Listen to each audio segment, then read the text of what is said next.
Good morning dear students. आप लोगों को ज्योमेट्रिकल आइसोमेरिज्म या ज्यामितीय समव्यवता क्या होती है, कौन से यौगिक ये ज्यामितीय समव्यवता प्रदर्शित करते हैं, इससे पूर्व की वीडियो सीरीज में आप लोगों को समझाने का प्रयास किया था। तो ज्यामितीय समव्यवता प्रदर्शित करने वाले जो कंपाउंड है, मेनली 4 यौगिकों के बारे में आपको बताया था, वो प्रदर्शित करते हैं। एक तो एल्कीन, एक आप लोगों को बताया था ऑक्जिम,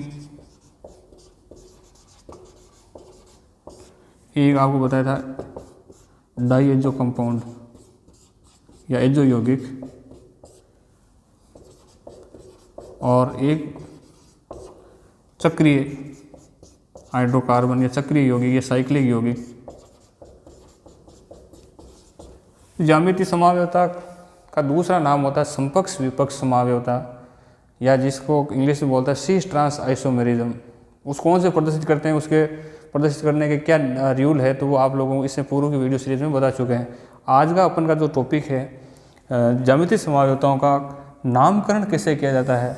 नामकरण में सिस ट्रांस और सिन एंटी, समपक्ष विपक्ष या आपके सिन एंटी पद्धति के अनुसार ऐसे यौगिकों का नामकरण कैसे किया जाता है, उसकी क्या कमियां हैं। तो फिर उसके बाद में जो IUPAC प्रणाली में नामकरण की जो पद्धति आई, तो उसके अंतर्गत EZ पद्धति कहलाती है, वो भी आपको समझाने का प्रयास करेंगे।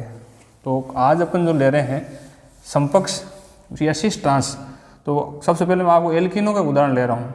जैसे ये एक एल्कीन है, इसमें कार्बन और कार्बन के डबल बॉन्ड है। अब यहाँ 2 समूह ये जुड़े हुए हैं, एक H जुड़ा हुआ है, एक CH3 जुड़ा हुआ है, H जुड़ा हुआ है और CH3 जुड़ा हुआ है। ऐसे ही अपन दूसरी स्ट्रक्चर ये बनाएं, एक H एक CH3। अब CH3 की विपरीत साइड में CH3 और H की विपरीत साइड में H। ऐसी जो ये एल्कीन है, इसमें आप देख रहे हो, इसमें जो दोनों ग्रुप हैं वो सेम ही साइड में है। जैसे इसमें कार्बन पर 2 ग्रुप जुड़े हुए हैं, एक तो CH3 मिथाइल ग्रुप और एक हाइड्रोजन ग्रुप। तो मिथाइल और हाइड्रोजन दोनों, हाइड्रोजन की साइड में है और मिथाइल की साइड में मिथाइल है। तो ऐसे एल्कीन या ऐसे जो आपके ऑक्जिम या जो ऐसे यौगिक जिसमें समान समूह एक साइड में हो, तो ऐसे यौगिकों का ज्योमेट्रिकल आइसोमेरिज्म में नामकरण लिखते हैं। तो उसका नामकरण में आगे क्या लगाया जाता है, समपक्ष, या इंग्लिश में बोलते हैं सिस। अब ये ब्यूटूइन है, तो ये समपक्ष ब्यूटूइन है, तो इसका नाम क्या होगा, समपक्ष ब्यूटूइन। और इसमें जो दोनों ग्रुप है, CH3 की विपरीत साइड में CH3 और H की विपरीत साइड में H है, तो इस एल्कीन में ज्योमेट्री जो समव्यवता है, ज्योमेट्रिकल आइसोमेरिज्म, इसका नाम जो लिखेंगे विपक्ष ब्यूटूइन या ट्रांस ब्यूटीन होगा। तो सिस ट्रांस आइसोमेरिज्म नोमेनक्लेचर में अपन जो ज्योमेट्रिकल आइसोमेरिज्म करते हैं, तो यदि उसमें जो समान समूह एक साइड में होगा तो उसका नाम के आगे क्या लगाएंगे, सिस लगाएंगे, और विपरीत साइड में है तो उसमें अपन ट्रांस लगाएंगे। अब जैसे मान लीजिए ऑक्जिमों के अंतर्गत क्या होता है, वहाँ एक नाइट्रोजन होता है,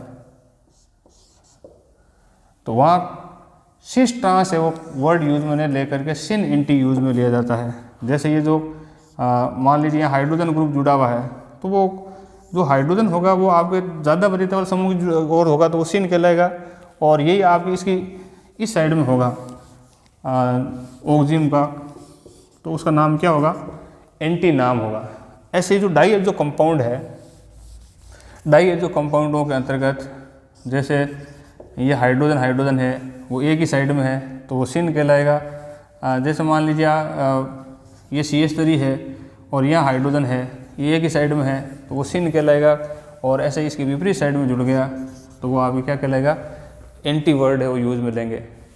सिस ट्रांस और सिन एंटी के आधार पर है वो नामकरण के क्या नियम है, वो मैंने आपको समझाने का प्रयास किया। और जैसे मान लीजिए आपके साइक्लो यौगिक है, जैसे साइक्लो ब्यूटेन है, जिसमें मान लीजिए कि सारे यहाँ एक हाइड्रोजन जुड़ा हुआ है, यहाँ आपके CH3 जुड़ा हुआ है, यहाँ एक हाइड्रोजन जुड़ा हुआ है, यहाँ CH3 जुड़ा हुआ है, तो दोनों ग्रुप आपके एक ही साइड में है, तो इसका नाम में आगे क्या लगाएंगे, समपक्ष लगाएंगे या सिस लगाएंगे। बाकी तो वो IUPAC प्रणाली जो नामकरण करते हैं वैसे ही नियम है 1 2। तो ये साइक्लोब्यूटेन है और 1 2 पर 2 मिथाइल ग्रुप जुड़े हुए हैं, तो 1 2 डाईमिथिल साइक्लोब्यूटेन इसका समकक्ष होगा। और ये CH3 जैसे ऊपर की ओर आपने बना दिया तो उसका नाम के आगे अपन क्या लगाएंगे, विपक्ष या ट्रांस, वो साइक्लोब्यूटेन होगी। जैसे यहाँ मैंने CH3 बना दिया, यहाँ H बना दिया, यहाँ H और यहाँ CH3, H की विपरीत साइड में H, CH3 की विपरीत साइड में CH3, तो इसका नाम क्या होगा, विपक्ष। अब साइक्लोब्यूटेन तो ही 1 2 डाईमिथाइल साइक्लोब्यूटेन, ये इसका नाम आगे हो जाएगा। तो ये समपक्ष या सिस और ये विपक्ष, ये इसके नाम से पहले क्या लगाएंगे, ट्रांस। तो ज्योमेट्री समावेश यौगिकों में सिस और ट्रांस या सिन एंटी या समपक्ष विपक्ष प्रणाली के अनुसार नामकरण कैसे किया जाता है वो आपको आज की वीडियो सीरीज में समझाने का प्रयास था। और ये जो प्रणाली है वो इस प्रणाली के अनुसार सभी यौगिकों का नामकरण क्यों नहीं कर सकते हैं, जैसे मैं आपको उदाहरण दे रहा हूँ। ये कार्बन और कार्बन के बीच में डबल बॉन्ड है, तो ये एक एल्कीन है। ये कौन सी एल्कीन है वो ज्यामितीय समावेशता प्रदर्शित करेगी, उसमें आप लोगों को कंडीशन बताई थी कि घूर्णन प्रतिबंधित होना चाहिए, 2 विपरीत ग्रुप जुड़े हुए होने चाहिए, 2 भिन्न भिन्न ग्रुप जुड़े हुए हैं, HCl है, और यहाँ और आपका अलग ग्रुप जुड़ गया, जैसे मान लीजिए एक CH3 जुड़ गया और एक Br जुड़ गया, तो इसमें तो ये अलग है, ये अलग है, एक जैसे तो कोई है ही नहीं। तो ये ज्यामितीय समावेशता तो प्रदर्शित करेगा, लेकिन इसका समकक्ष कौन सा रूप है और विपक्ष कौन सा रूप है वो अपन है वो व्यक्त कर ही नहीं सकते। तो इसलिए ऐसे यौगिकों में सिस ट्रांस जो नामकरण की पद्धति ज्योमेट्रिकल आइसोमेरिज्म में वो फेल हो जाती है। इसलिए ज्यामितीय समावेशता प्रदर्शित करने के लिए इसके स्थान पर एक नई प्रणाली है वो चलती है, जिसके अनुसार यौगिकों का नामकरण किया जाता है। वो नामकरण की पद्धति कहलाती है EZ पद्धति। ऐसे ही है वो प्रकाशिक समावेशताओं को प्रदर्शित करने की एक प्रणाली है RS पद्धति। ये RS पद्धति वो आगे पढ़ेंगे, वहाँ आपको समझाएंगे। EZ पद्धति भी आपको समझाएंगे।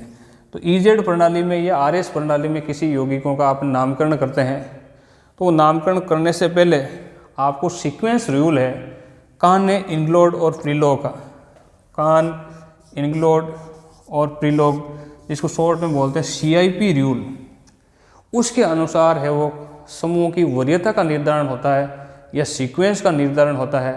तो कान, इंग्लोड और प्रीलोग का सीक्वेंस नियम क्या है और इस आधार पर है वो EZ पद्धति में कैसे नामकरण किए जाते हैं, और आगे अपन जो पढ़ेंगे प्रकाशिक समावेशता, उसके अंतर्गत है वो नामकरण RS प्रणाली के अंतर्गत कैसे किए जाते हैं।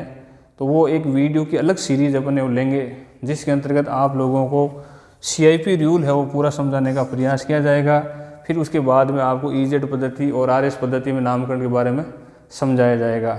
आज का जो वीडियो अपन का लेक्चर था ज्योमेट्रिकल आइसोमेरिज्म या ज्यामितीय समावेशताओं के नामकरण की सिस ट्रांस प्रणाली में कैसे नामकरण किया जाता है, या इसका ऑक्सिम है या आपका डाइएजो कंपाउंड है उसमें सिस ट्रांस के स्थान पर है वो सिन एंटी वर्ड है वो यूज में लिया जाता है। इस प्रणाली के अनुसार नामकरण कैसे किया जाता है और इसकी क्या कमियां हैं वो इसमें वीडियो में आपको समझाने का प्रयास किया था। वीडियो की नेक्स्ट सीरीज के अंतर्गत आप लोगों को CIP रूल और EZ प्रणाली के अंतर्गत नामकरण कैसे किया जाता है वो समझाने का प्रयास करेंगे। आप वो वीडियो की ये सीरीज है निरंतर देखते रहें। धन्यवाद।